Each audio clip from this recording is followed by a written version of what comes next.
So it's 11. These office hours are a bit more informal than what we did on Tuesday. It's more of an opportunity for us to just have a discussion, and for you all to share your own thoughts and opinions, tools, solutions, whatever you have to offer. So we can go ahead and get started. If you weren't here on Tuesday, again, I'm Josh. Josh Drake. I work at Indiana University Center for Applied Cybersecurity Research, and I am a security analyst. I do a bit of project management, and I have a background in systems administration and network administration, and some data center management. So I know a little bit of about a lot of things, and I'm sure that a lot of you are going to have more in-depth knowledge on many topics than I do. So I'm really looking forward to hearing what you have to say in this arena. And George is here, and he's going to take some notes for us, I think. Or So I'm moderating the call, but if you want me to okay. take notes, I can also do that. Well, I'll try to keep some notes. I can't type too much without overwhelming my microphone, Mm-hmm. my clacky keyboard. But if there's anything interesting, I'd like to sort of try to document it. So I've got a little notepad up that I'll try to Sure. keep some stuff on too. So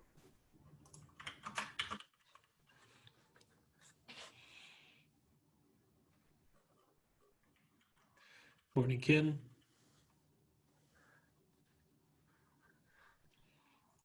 He may not be connected to voice yet.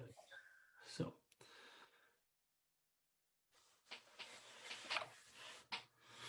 now we've got one more in the waiting room.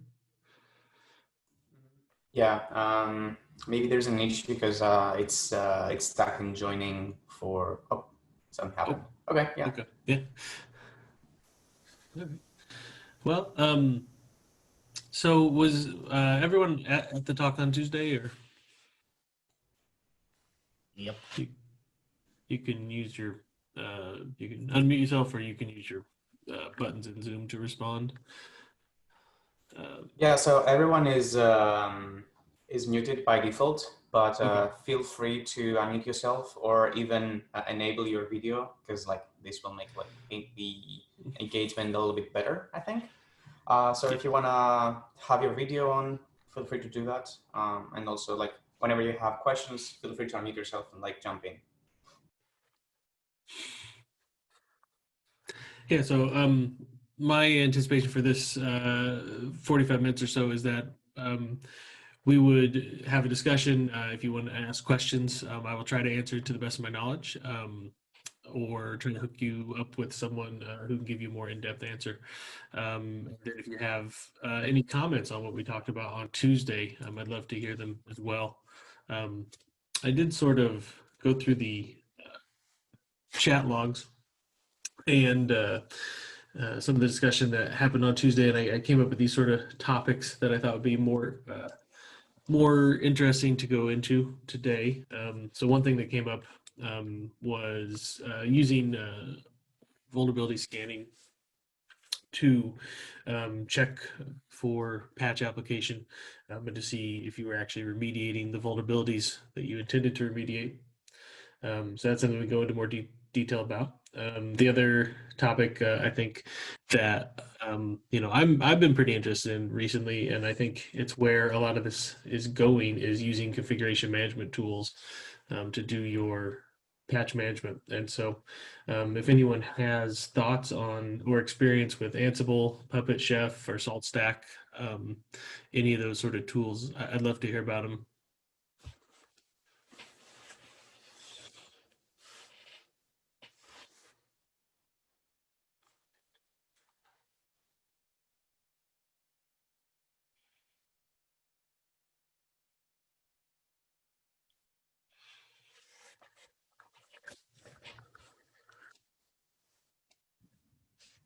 Of the silence there. I was just getting myself back to an actual place where I could sit and turn video on.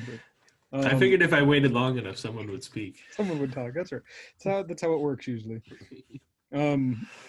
Certainly, I mean, I've gathered with the discussion you did on Tuesday, I mean, there's quite of a wide variety of people and the responsibilities of the people that are in this workshop. I work at a academic HPC center, so research computing side of things, not central ITS. So not to say I don't have to deal with a lot of it, but patching and all of that is very much still an issue and responsibility that falls to me to some extent. But all of my experience falls outside of more of or away from the enterprise side, where things are a little different and the ways things get done are slightly different. We've used Puppet for many years now, and we're almost exclusively a Linux shop with one exception. And forcefully making everything have configuration management via Puppet and all of that, and we do Ansible too in certain cases, has been very helpful for the ease of ensuring things are updated or changes get made across everything. We lived the experience of everybody in the past of one machine that somebody set up always falling behind because nobody else knew it even existed, and then of course that's the one that gets compromised, and you ask, wait, what does that machine even do? I've never heard of that before. So getting the organization, and in our case, our organization is a small group of like 15 people for the research computing side, again separate from the enterprise IT and the larger university. But getting everybody on board with that and really enforcing its use has been a major help in having less of those unknown issues crop up. Of course, that doesn't mean to say, automatically patching things is something Puppet is really designed for or capable of doing right out of the box. You have to, really know what you're doing, and we want to have a specific version of a package, or say, or be daring and say latest, and then suffer when things get updated when you don't want them to. All sorts of complex plumbing can be added to roll things out in a testing manner first, and before you roll out across 1,000 machines in a large cluster. So it certainly doesn't solve all of the problems, but I don't know if anybody has similar stories or questions about using config management tools like Puppet or Chef in the way that they help with patch management and the whole process in general.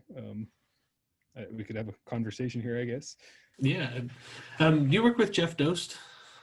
Oh yeah, I know Jeff. Okay, yeah. Do you work on Open Science Grid? Yeah, so okay. I was just curious. I'm on the security team for Open Science Grid. So I recognize the names. Yeah. It's like he's a UNL and he does HPC. I bet that's what. Yeah, yep. I'm with the Holland Computing Center, and I do the CMS Tier 2 side of things actually, and yeah. Interestingly enough, we actually run our OpenVAS scans out of your yeah, I know. cluster. So I was the one that was questioning, wait, why are you doing that first? So Yeah. Since you're here and I have this opportunity, Sure. we missed the glaring hole here with IPv6. Right now, Anvil, where you're planning on running things, has no IPv6, so you're missing that entire segment. Yeah, with John or Derek moved to making it on a different thing that has IPv6, but that could perhaps be an interesting topic for people to bring up and realize there's an entire separate section of the internet and way of doing things that is currently being overlooked in a lot of places, especially when it comes to what services are running and how they're exposed. That's a good point. Yeah, that is something that a lot of times when and this may be getting too far into the security weed side of things, but when you're doing enumeration for your own site or another site that you're looking at for penetration testing, like IPv6 is sort of the neglected aspect of that. But I'm curious with your Puppet setup there. So have you looked at? Are you just using sort of like the open source Puppet that comes out of the box and doing your own Yep. setup and manifests? Okay. Are you using any modules for patch management that work with Puppet? None specifically oriented towards patch management, no. So the patch management side of things would be largely, purposeful or intentful modifications to existing things, um, to add, either add software or update or require Mhm. versions, etc. Do you It- do anything along those lines? So the thing about being in my sort of role is that I don't get to have any of my own infrastructure. Um, I'm just always consulting with others on different methods of doing things, and so while I tend to be aware of a wide breadth of what's available out there, I don't tend to be able to work real deeply with any one tool or product. So in that aspect, I kind of miss that. I have to rely on my home lab for getting to new services. But is anyone that might be using Puppet out there has anyone looked at or had experience with using their remediation product? I think it's called Puppet Remediate.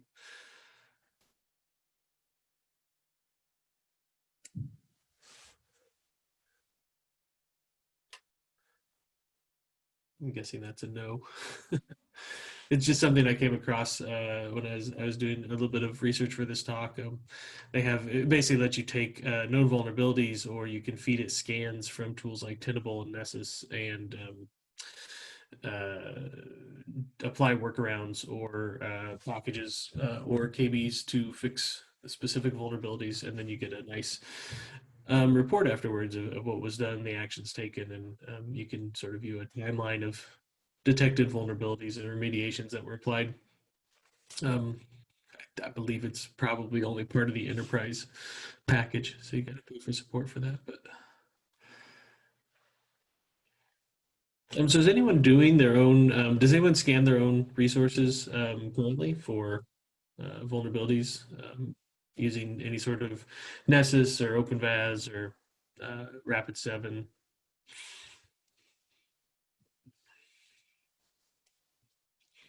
Okay.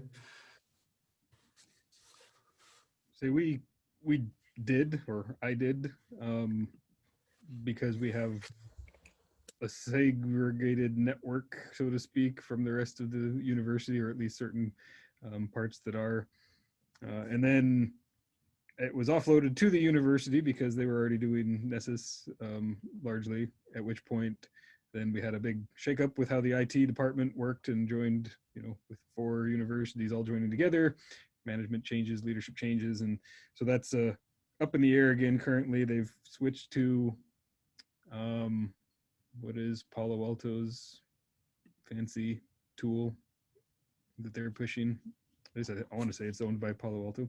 I can't think of the name off the top of my head of what tool is currently being used, but I'm actually, while you were giving your talk on Tuesday, was setting up OpenVAS or GVM. I'm trying to figure out still what, where the difference is between what is the free open stuff and what is the commercial side.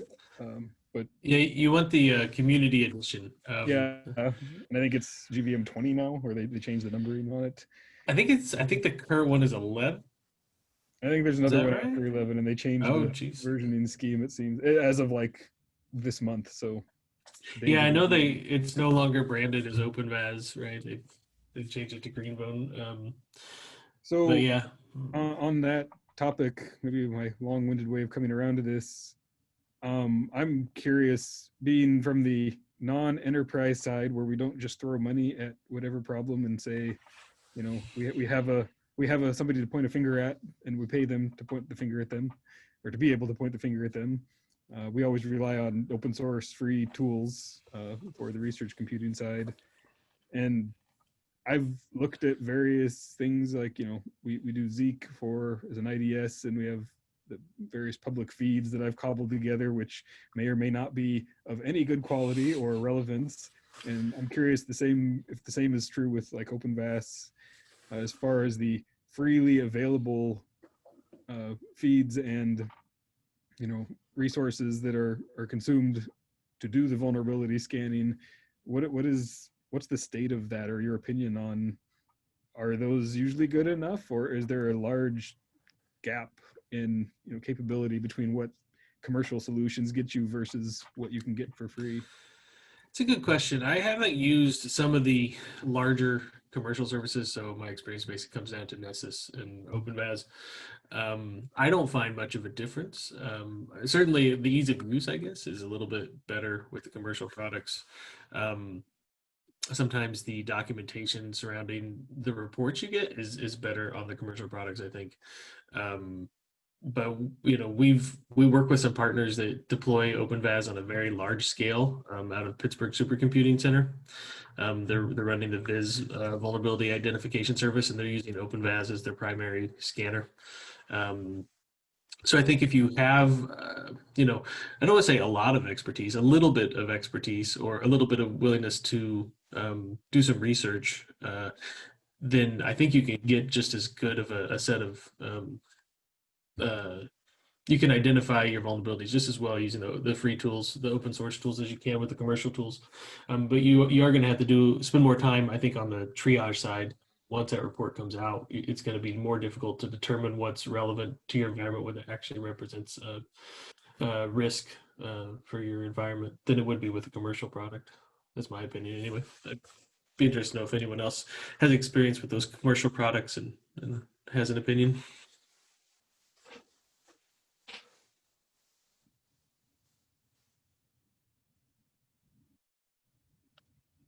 I can add that your last comment there of knowing the amount of human effort and time that goes into knowing what is relevant and what isn't applies to the commercial side as well, because I've dealt with getting reports from our central IT people, and they essentially pass on whatever Nessus or something else told them.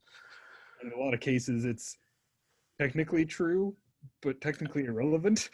And have conversations of, yes, the Apache version string starts with a small number in old versions of L7, but really it has been patched against these vulnerabilities. A lot of times things like that get lost in the commercial side as well, and it's time consuming from an FTE perspective to deal with all of those. Yeah, 600 pages of triple DES alerts and stuff like that. No one is really too upset about. So in terms of the rest of you here on the call, I'm interested to know what your sort of environments are like and what you're doing for patch management. If you have questions, if you have thoughts about where you'd like to go in the future, we do have some folks here who,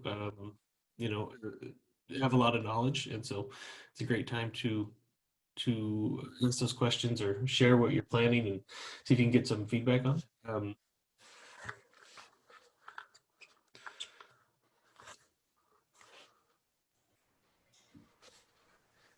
Well, I guess I'll go since right now. Yeah. So I'm working with Gage. I'm fairly new. They've only been there, 3 or 4 months. And from what I can tell, we're not doing any kind of patch management, which is a little unnerving to me because I come from a K-12 environment for 15 years where that's a whole nother set of complications there. But so I was just kind of curious why I'm joining all this patch management stuff to see what everybody else has kind of got going on in their environments. Most of what I came from was experience with Windows and Mac OSs, so I can do SCCM and Jamf patching pretty well. But like Linux and all the other stuff, I have pretty low knowledge on. So I was just kind of curious what's going on in those realms.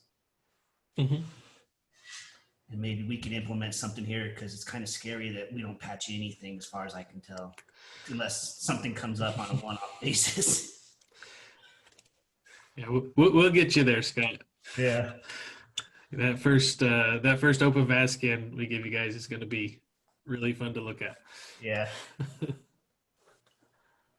Hi, can you hear me? Yeah. Hey, Jeremy. Hi, this is Jeremy from Rutgers. I used to be an infrastructure person. I've now converted to HPC. So yay to that. But my question is not necessarily about patching per se. It's more about regression testing because it seems like a lot of HPC software has interdependencies and things that need to be checked when you update a library. So how do you or other organizations kind of handle that in a place where patching can't just be just every week, just update the system and just reboot and you're fine? I don't have a good answer for that. I'm curious, Garen, if you have thoughts. The question, if I can try to reiterate it, was, what do you do in cases where you can't patch in a timely manner?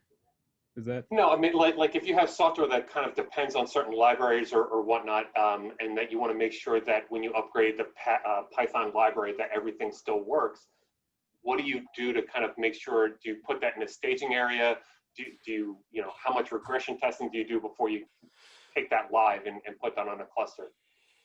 That's one of those things, I guess you can always wave your hands and say, business impact decision, how impactful is it if things break?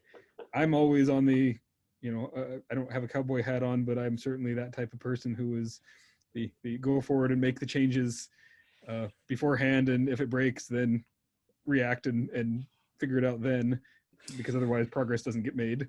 I can't speak on the Windows and the Mac patching side, but at least for an HPC cluster like the ones we operate,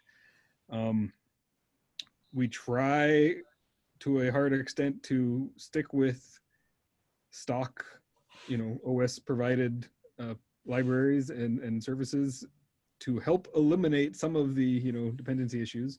And then of course there are always cases where you have to do newer versions of things. I mean, Python is of course one of those big ones, especially with Red Hat and trying to go from Python 2 to 3 and all of the fun that's there. Don't get me started on Ruby.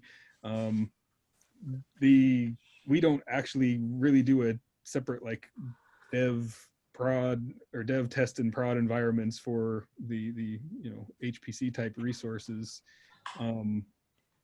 It's largely a few example jobs that we often, if we do a big upgrade or a big change of versioning on software, we run some tests of well-known applications that people do, and we say, yep, it's good. And then the flip side, and this has really built over the last 20 years of doing this, we have people on staff who are really good at figuring out the issues. And I want to say, I don't want to say that we don't care about the testing and breaking people's stuff, but as an academic side and a research computing side of the the IT game, we have the ability and the flexibility to break people's things and not feel like somebody's losing money and somebody can't get to their bank records or something like that that's really pressure and time critical. So we abuse the fact that we're not a critical IT department in that sense, to let us be a little more willy-nilly with the patching and letting things get out of date. And sometimes it becomes a, where does the most demand live? If there are people who need a old version of something but common sense says we upgrade this to a newer version that the majority of people will benefit from, then the exceptions get made for the ones that need something older or the newest, bleeding edge thing. And they're kind of one-off cases that we have to deal with. It certainly happens regularly and with almost all the software, in different areas and different packages, different science disciplines. It is a continuous thing that really needs people that know what they're doing thrown at it, in my opinion. And thankfully we have that here. I know that's not how a lot of environments are, so maybe I'm not even in a position to give you a great answer on that one, simply because. So the answer is engineer a technical process that allows you to do this, but also engineer the people so that you can work, get some flexibility to fix problems as they come up. Absolutely. Yeah. Stay in the research sector so you don't have to worry about it. Yeah, in my experience, changing the people is the hardest part. People just don't want to accept change or patches or anything that might disrupt them, even if it's only for 5 minutes. It's crazy. Yeah. I think you create a culture around that. Go ahead. Yeah, I was just going to say, I mean, that's been my biggest adjustment from infrastructure to HPC is that, infrastructure wise, you could, have multiple IPs out there and just, flip things over and no one kind of knows that things have moved. But when you're talking about research nodes, rebooting when they're running a 24/7 job is a thing. So just trying to maintain uptime and not break their stuff.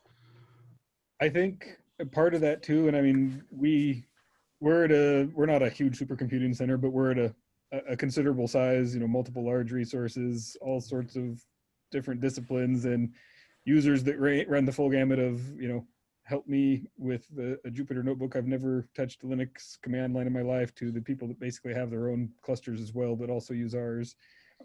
We have, for instance, the biggest resource is still Rail 6 based, and by golly, we're running that until November, and that's going to be the hammer, the clue bat that we hit people with, saying, no, this is changing now. I don't care if you're in the middle of a research paper, end of life software at the OS level is an easy one to just say, nope, it's changing. And in some cases, we, rely on, or rather I, being oftentimes the person who gets to be the bearer of the bad news, or just tell people no, even if they are trying to throw money at us, or are, high profile faculty members. We rely on more of our central IT policies, which do, there are a nice set of rules and, I won't say regulations, but the guidelines saying, thou shalt keep things patched, thou shalt not run known vulnerable systems, et cetera, et cetera, et cetera. And from at least my experience in the research computing side of the university, if you cite or, bring in central ITS as an excuse, even the most notorious faculty members will usually just be like, okay, fine, I guess we'll have to change how we do our research. Not pleasant conversations sometimes, but if you have a larger IT group that can drive and dictate what the business policies around patching and vulnerability management are, then I would say try to rely on them somewhat, maybe. So basically, pass the buck. I'm all for that.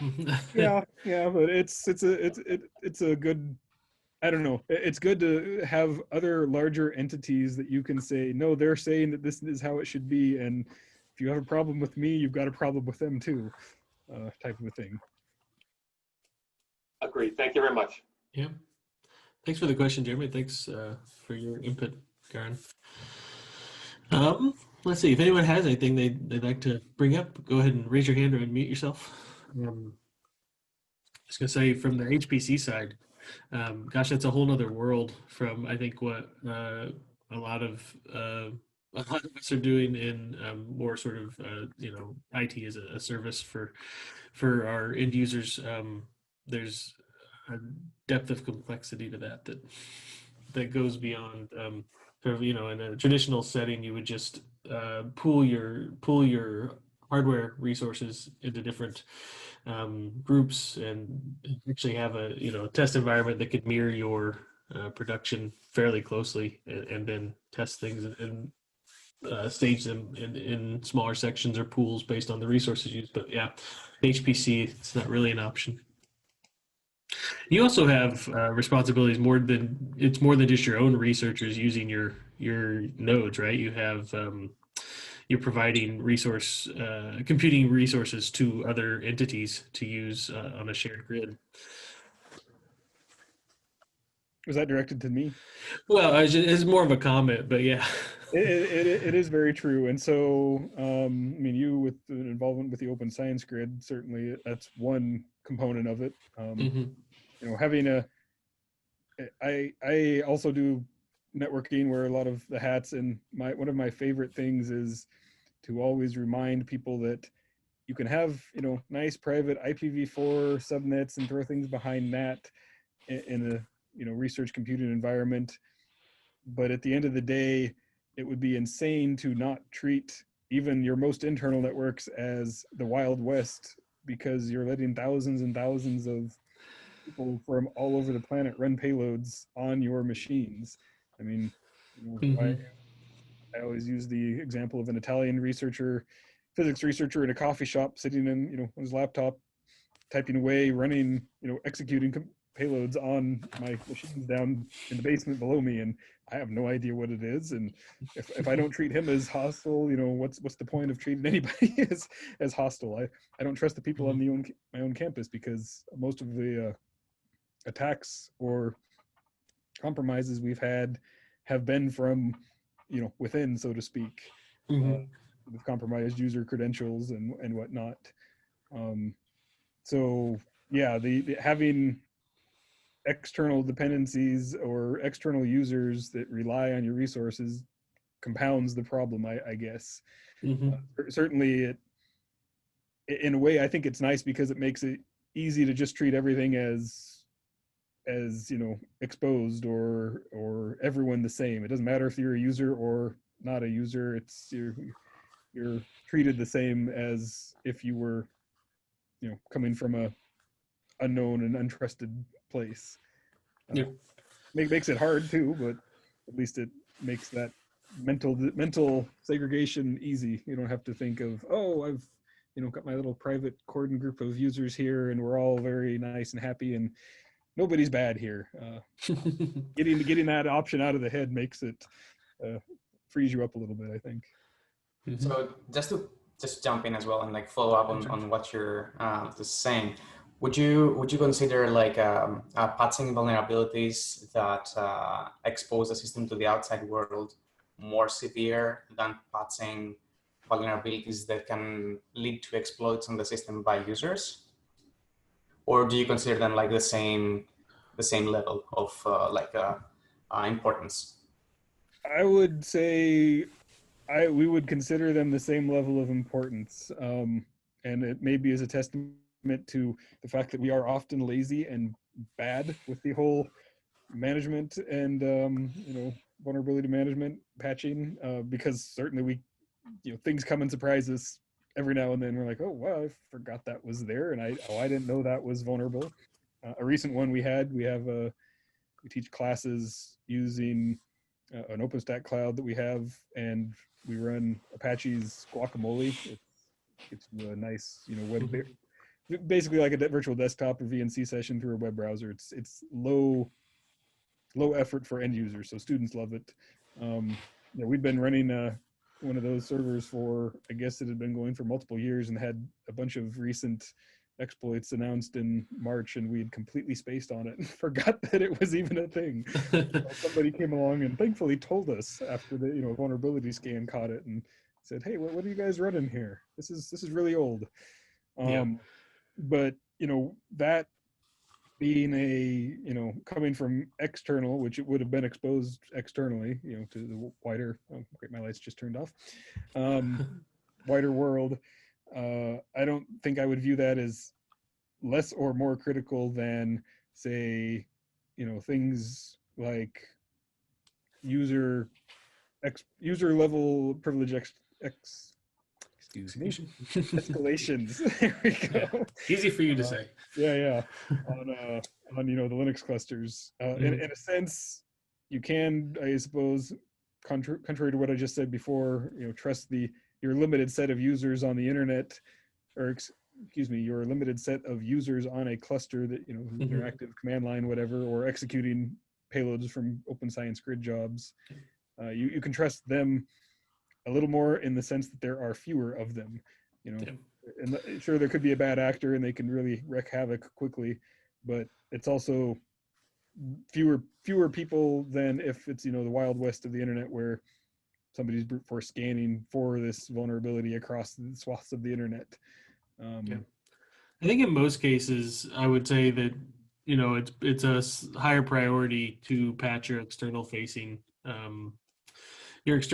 hosts. But yeah, in the instance of like an HPC where you're allowing literally thousands of external users to have credentials to run jobs on your system, you have to worry a lot more about the internal lateral movement use cases, things like that. We've seen in Open Science Grid, right? We have OSG Connect, which basically, if you do a little FaceTime with our team, you can get credentials to run jobs on the grid. And so policing those accounts can be challenging because those credentials that you're giving out that then can access your HPC resources, you don't necessarily have the same level of control over those identities as you do if they're coming from a research institution. You're basically allowing the PIs for the projects to vet the users and the credentials. And so you're essentially, the concept of minimization that we talked about is almost something that is not possible to maintain because you have so many open doors that you're much better off just trying to compartment every different aspect of your operation so that you contain whatever inevitable breaches are going to happen. I don't want to touch. We have 10 or 15 minutes here, but so one thing that I was curious about. I know we did a poll, and it came back that a lot of the people on Tuesday's call had mixed environments of Windows and Linux servers. Is anyone using a central tool to handle your package management or patch management on both sides of that? I know there's a few out there, but I don't have any knowledge of people that are really working with them. So if anyone has experience with that, could you speak up, please?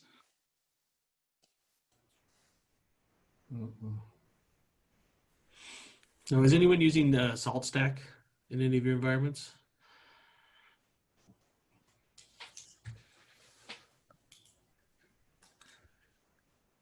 Jeremy has Salt, yeah. Do you use it? Well, you probably don't have any Windows devices in HPC Center, so that'd be irrelevant. But what's your experience with Salt been? If you're still connected with voice. Sorry about that. High learning curve, much like any configuration management system. But once you get over the naming convention and whatnot, it's just as flexible as Ansible. It's nice because it has an agent, so state is saved, and you can do pretty much anything you want. I haven't done anything Windows. It's all Linux. I figured in your environment. Do you with Salt? Is that using YAML or is that use oh, I forget what the other one's called. It uses YAML. YAML, and okay. Jinja too. Yeah. It's all Python based. You can write your own modules if you want. And are you using the open source version of that? Yeah. You have enterprise support? Okay. And when you say like it was difficult, is it the initial setup that's difficult, or is it just getting over the sort of change in mentality and learning the tools? Yeah, so if you're going from someone who's never run configuration management to running Salt, there's going to be a high learning curve because there's just configuration management isms that you need to learn. If you're familiar with Puppet or CF Engine or something like that, learning Salt, you just have to get over the naming convention, and then you'll figure out, oh, okay, this is how it works. Interesting. Yeah, I know Salt has become popular because it can also handle, with the agents, it can handle Windows endpoints as well. But I think you end up paying a lot of money if you go down the Windows side of things because you have to have an enterprise license. Well, I would say for Windows, you have Active Directory. Why not use it? Yeah, I agree. I found that, you know, I have a bit of experience in Windows data centers. I found that the Windows tools that are available, Active Directory, and then you can plug in a WSUS server to that. Exactly. They work well, but WS, right, it has sort of this problem of I've approved my patches and they're ready to go, and there's nowhere way to enforce the clients to check in and download things. So if you're, it's a good place to start, but I've always found that like the amount of custom scripting you have to do on top of that with PowerShell or some other execution method. You can also use, depending on what hardware you're using, a Dell case is actually a really nice product as well. It has an agent, you know, much like Salt would run on a Linux box. So I know that you can push out stuff, at least to Dell's, and I think that they support other OSs or other hardware. I'd have to look, but it's a really nice product that does that, not only just for Windows updates, but for programs as well, like Firefox, you know, and all that stuff. Yeah, that's something I forgot to mention on Tuesday is Case. Yeah, and you can definitely push out. I had Case running with some HP servers, so it definitely does work in that way. I think it can do Linux as well, but I don't know if I'd ever do that. Yeah, I've never tried that. I have a bit of experience with SCCM. I think, Scott, you said you do too. And what I found with SCCM is that it's extremely powerful, but the setup is pretty onerous. Yeah, it's a beast, but it works well once you get it going. Like we tried to patch 38 to 40,000 Windows devices a month. I haven't found a solution yet that would do that. It's just too many in the way we were using it. But once the same thing with probably Salt and stuff, once you get all the terminology and the stuff down pat and you can create your different patching strategies. It works pretty well, but it does take initial setup and strategy. You can't just throw it in place and hope for the best. Mhm. Yeah, it's not like Ansible where you can just throw a playbook together and be like, hey, it works. No. Yeah. Is anybody using Ansible on Windows? I know you can. Just curious if anyone's doing that.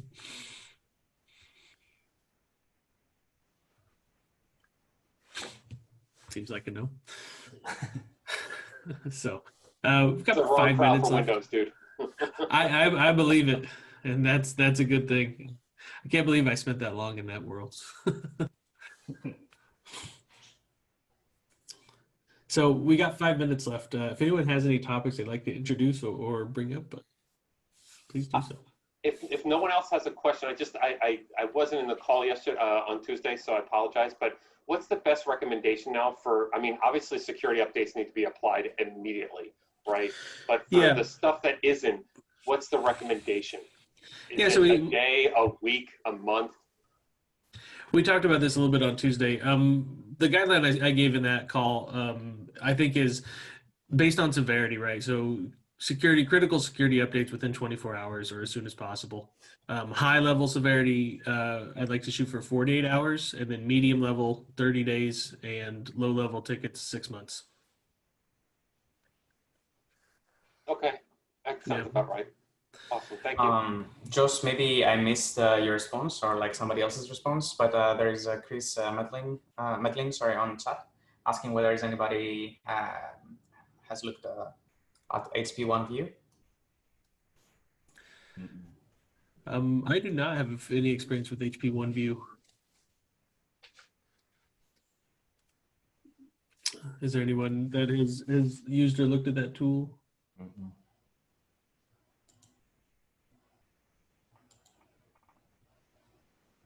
Is that a similar tool to the Dell case? I'm guessing. Or is it OpenView? Just doing some quick searching. OneView IT management software. I think OpenView is something different because I used to run that in my old job. Okay. Yeah, I don't have any experience with the HP OneView. To be put it on a list to do some research on. Yeah, sorry, I don't think we have any knowledge on that. Chris, did it have like any interesting features that you would like to share, like as highlights from HP OneView? Since you said you used.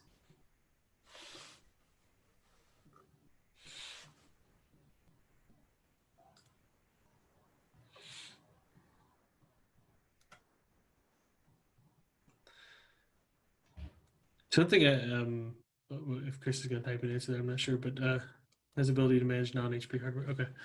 Yeah, it looks like it does some scanning and can handle hardware, BIOS level firmware updates, as well as packages and updates for operating systems. So that's interesting tool, similar to Case, I think.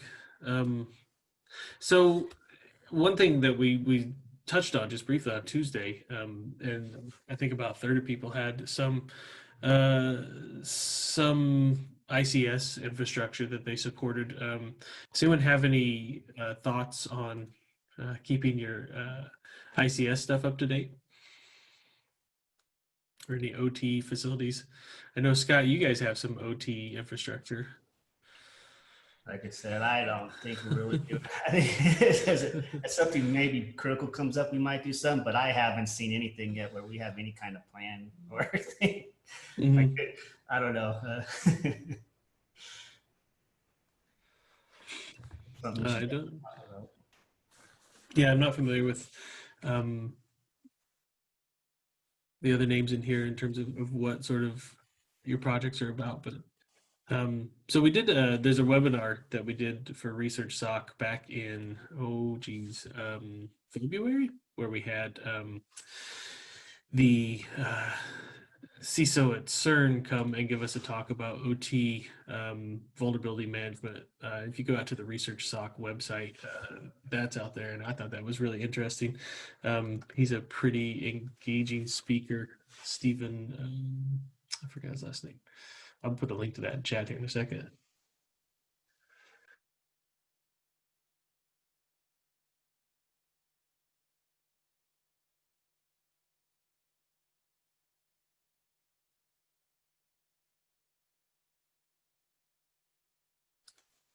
Yeah, so if you go back to the webinars, you can find the download for, or the YouTube video for that presentation, which was Stefan Luters from CERN and Phil Salke, who runs an OT industrial control systems company. They gave us a lot of pointers on how to manage vulnerabilities in operational technology. So if you have any of that in your environment, I think it's worth taking a look at. Scott, you might find some good stuff in there that relates to Gauge.